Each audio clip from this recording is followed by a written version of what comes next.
The Battle of the Seelow Heights was part of the Seelow-Berlin offensive operation, one of the last assaults on large entrenched defensive positions of the Second World War. It was fought over 3 days, from 16 to 19 April 1945. Close to 1 million Soviet soldiers of the First Belorussian Front, commanded by Marshal Georgy Zhukov, attacked the position known as the Gates of Berlin. They were opposed by about 110,000 soldiers of the German Ninth Army, commanded by General Theodor Bucer, as part of the Army Group Vistula. This battle is often incorporated into the Battle of the Oder-Neisse. The Seelow Heights were where the most bitter fighting in the overall battle took place, but it was only one of several crossing points along the Oder and Neisse rivers where the Soviets attacked. The Battle of the Oder-Neisse was itself only the opening phase of the Battle of Berlin. The result was the encirclement of the German Ninth Army and the Battle of Halb. Build-up. On 9 April 1945, Königsberg in East Prussia fell to the Soviet Army. This freed the Second Belorussian Front under Marshal Konstantin Rokossovsky to move to the east bank of the Oder. During the first 2 weeks of April, the Soviets performed their fastest front redeployment of the war. The Second Belorussian Front relieved the First Belorussian Front along the lower Oder between Schwedt and the Baltic Sea. This allowed the First Belorussian Front to concentrate in the southern half of its former front, opposite the Seelow Heights. To the south, the First Ukrainian Front under Marshal Ivan Konev shifted its main force from Upper Silesia northwest to the Neisse River. The three Soviet fronts together had 2.5 million men, 6,250 tanks, 7,500 aircraft, 41,600 artillery pieces and mortars,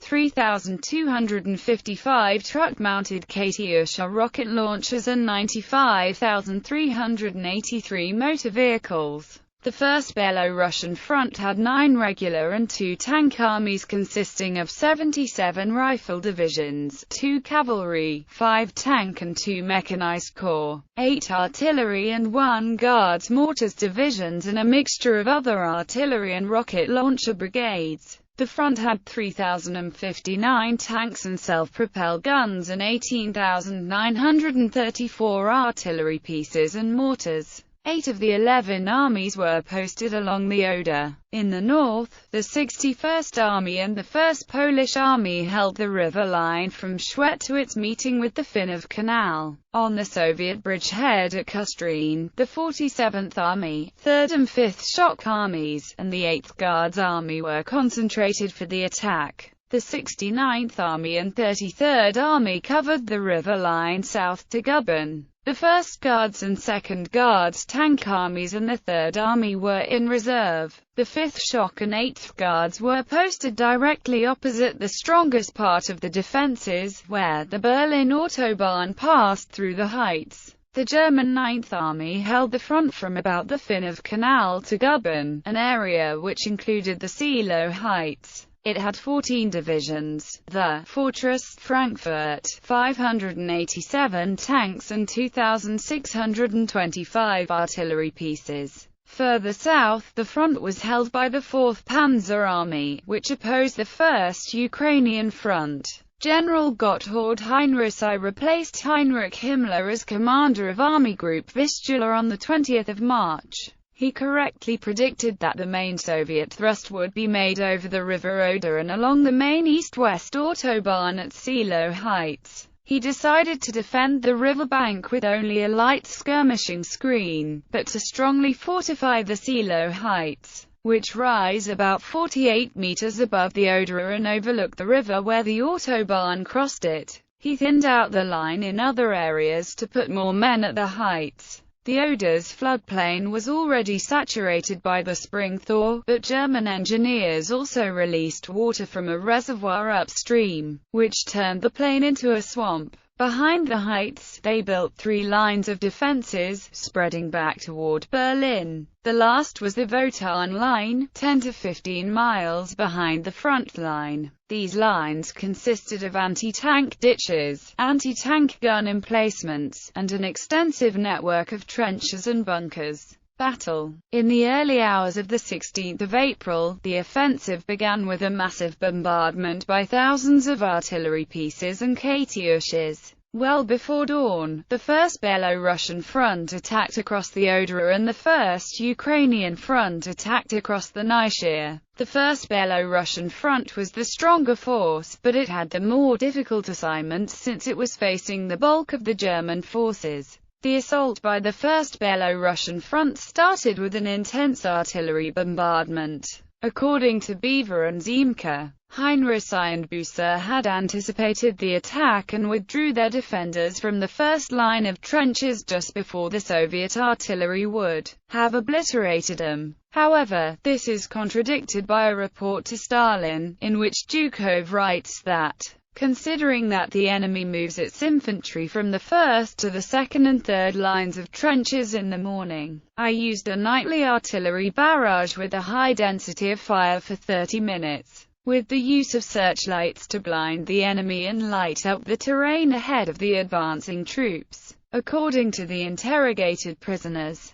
artillery fire was so sudden and overwhelming that the enemy did not have time to move from the first trench line. The second and third lines were at all times under heavy fire from our artillery. As a result of this, the enemy units in the first line of defense suffered heavy casualties. The swampy ground proved to be a great hindrance, and a German counter-barrage caused heavy Soviet casualties. Frustrated by the slow advance, Zhukov threw in his reserves, which according to his earlier plan were to be held back until the expected breakthrough. By early evening, an advance of 4 to 6 kilometers had been achieved, but the second German defensive line remained intact. Zhukov was forced to report that his battle was not going as planned. However, in the south the attack by Konev's 1st Ukrainian front was going according to plan. To spur Zhukov on, Stalin told him that he let Konev direct his tank armies north towards Berlin. On the second day, the 1st Belarusian front's troops continued to advance in accordance with the initial plan. By nightfall on the 17th of April, the German 2nd defensive line was broken by the 5th Shock Army and 2nd Guards Tank Army. The right flank of the 4th Guards Rifle Corps of the 8th Guards Army, together with the 11th Tank Corps of the 1st Guards Tank Army,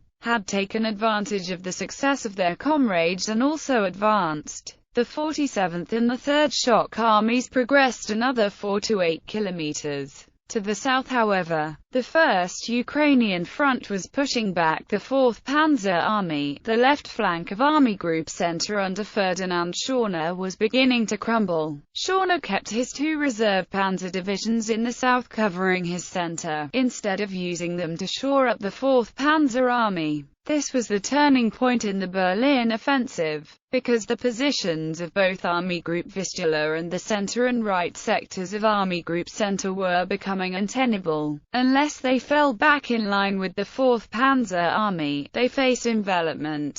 In effect, Konev's successful attack on Schorner's relatively poor defenses to the south of Seelow Heights was unhinging Heinrich's defense. On the 18th of April, both Soviet fronts advanced with heavy losses. The Seelow Heights was bypassed from the north, during which Soviet troops met counterattacks by German reserves. 11th SS Panzer Grenadier Division Nordland, 23rd SS Panzer Grenadier Division Nederland and SS Panzerabteilung 103. By nightfall, an advance of 3 to 5 kilometers on the right flank and 3 to 8 kilometers in the center had been achieved, and the 1st Belarusian front had reached the third and final German line of defense. On the 19th of April, the 1st Belarusian front eventually broke through the final line of the Seelow Heights, and now nothing but broken German formations lay between him and Berlin. The remnants of the 9th Army and the 4th Panzer Army were enveloped by the 1st Belarusian front and by elements of the 1st Ukrainian front, which had broken through and turned north. Other armies of the 1st Ukrainian front raced west towards the Americans.